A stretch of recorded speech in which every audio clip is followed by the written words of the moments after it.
यही राजा राम मोहन राय बोल रहे हैं। बड़े मिथक तोड़े राजा राम मोहन राय ने। ब्राह्मण थे।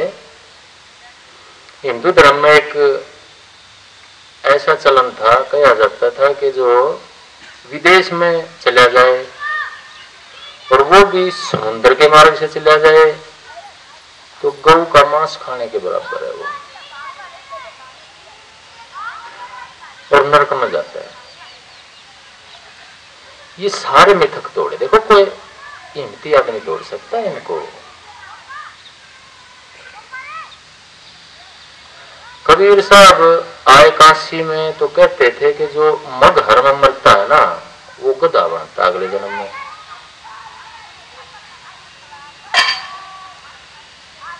वो आखिरी टाइम में कहने लगे भाई मेरे को वहां ले चलो। ये लोगों के भ्रम, ये जो बीच में बुझ जाकर ब्राह्मण तो सही होता है, ब्राह्मण वो होता है जो उसको ब्रह्म का दर्शन कर लेता है अंदर में। एक होते हैं जो पेट के लिए पंडिताई करते हैं, वो ये भ्रम पैदा कर देते हैं टाइम के साथ। हवन यज्ञ में कहीं बलि के लिए कहते हैं क्योंकि उनका लालच बन जाता है। परिवार और किस चीज के सारे पालेंगे वो। मैं बात करता हूँ ब्राह्मण की। ब्राह्मण देता है। मेरे सतगुरु कहते थे कि ब्राह्मण दान देता है, लेता नहीं। वशिष्ठ ऋषि के पास कामधेनु गाय थी, विश्वामित्र की सारी सेना छिका दी। भारद्वाज ऋषि के पास कामधेनु गायें थी। राजा भरत की सारी सेना तृप्त कर दी, भूखी प्यासी। तो जहां ब्रह्म आ जाएगा, ब्रह्म का दर्शन आ जाएगा, वहां तो दुनिया को खिला सकता है आदमी, बना लिए कुछ भी।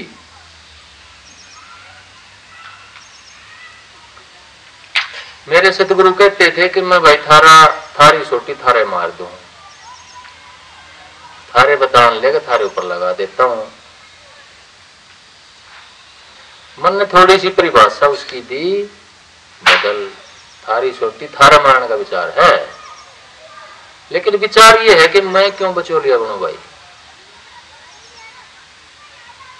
तो आपस में एक दूसरे की मदद करो। मन ने क्या जरूरत है फिर पैसे का हाथ लगाने की। क्यों कबीर साहब की एक बात, नानक साहब की एक बात पढ़ ली मैंने कि अगर हिंदू होकर के शिष्य से गुरु पैसा लेता है तो गाय का मांस खाता है वो, और अगर मुसलमान होकर के शिष्य से पैसा लेता है तो सूअर का मांस खाता है।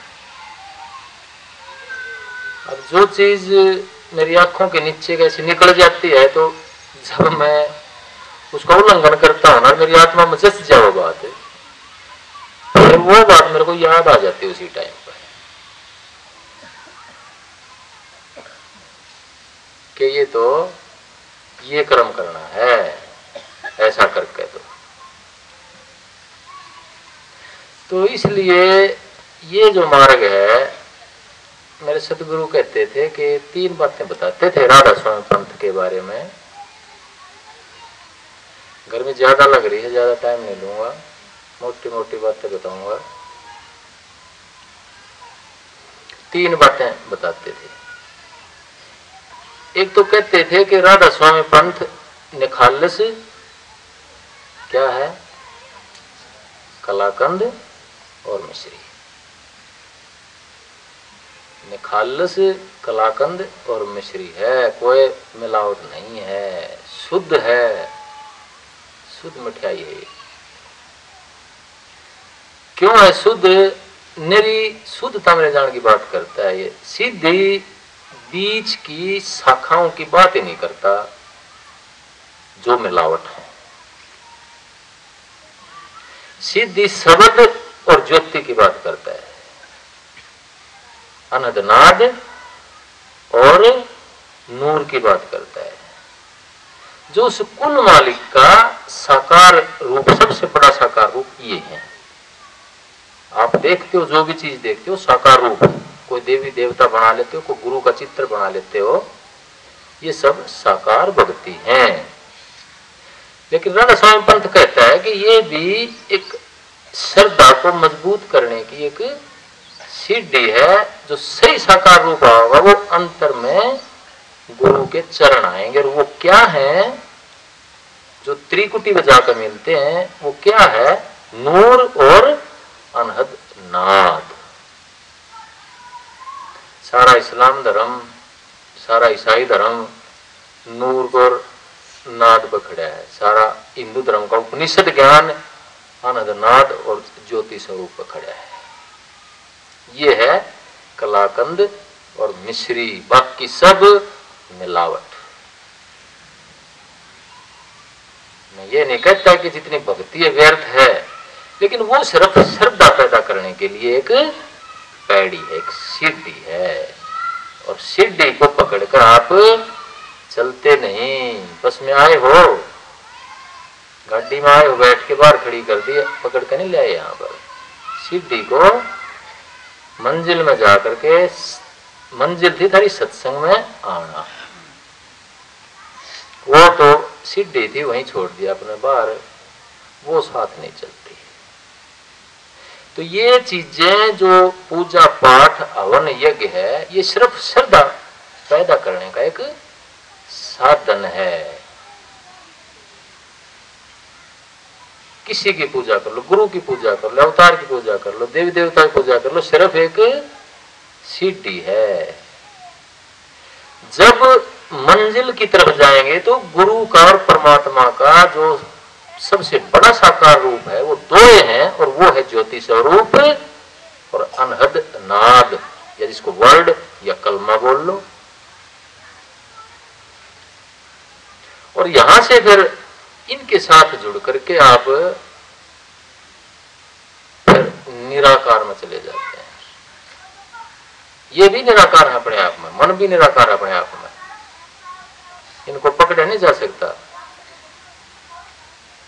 कई धर्मों में इसी को अंदर में ज्योति दिखेगी या गुरु का दर्शन हो गया, इसी को मंजिल बता दिया गया। लेकिन ये सब माया का एक ऐसा है। सतगुरु तो तुम्हारे अंदर बैठा हुआ है, और उसको उसका नूरी रूप पकड़ करके, उसका नाद्य रूप पकड़ करके हमने आत्मा की, कुल मालिक की, उस स्वामी की तलाश करनी है।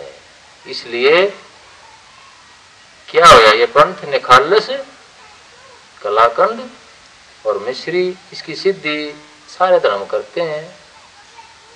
जैन धर्म में तो इसको परम ज्योति बोल दिया कि परम आत्मा तो है परम ज्योति, और जो आत्मा के साथ बंधन है जीव का, शरीर का, कर्मों का,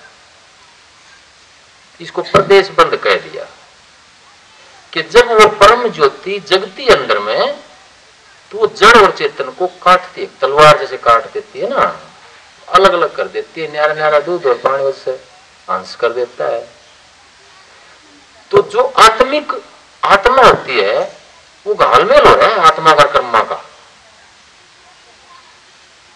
जितना बड़ा शरीर है उतने ज्यादा कर्म बीच में बढ़ रहे हैं, गांठ बांध दी उनने, जड़ और चेतन की गांठ कह देते हैं। तो जब अंदर का प्रकाश वो परम ज्योति जागती है तो चांदने अंधेरा कर दे आत्मा ने, और अंधेरे ने या कर्मा ने अलग कर देती है। और इसको अलग करने के लिए स्थूल में तो समर और निर्जरा दो साधन बताए हैं। लेकिन जब अंतर में जाता है तो परम ज्योति का जन्म होता है, दिव्य दर्शन, सम्यक दर्शन का जन्म होता है, श्रद्धा का जन्म होता है सम्यक चरित्र से। उससे चांदना अलग हो जाता है, और जो अंधेरा है या कर्म है वो न्यारे हो जाते हैं। जिस महात्मा के ये अलग हो गए वो मोक्ष का अधिकारी बन जाता है। ये राधा स्वामी पंथ कहता है कि ज्योति और अनहद नाद, बाइबल में शब्द इसी को कहा गया है। पढ़ो आप शुरू की इतिहास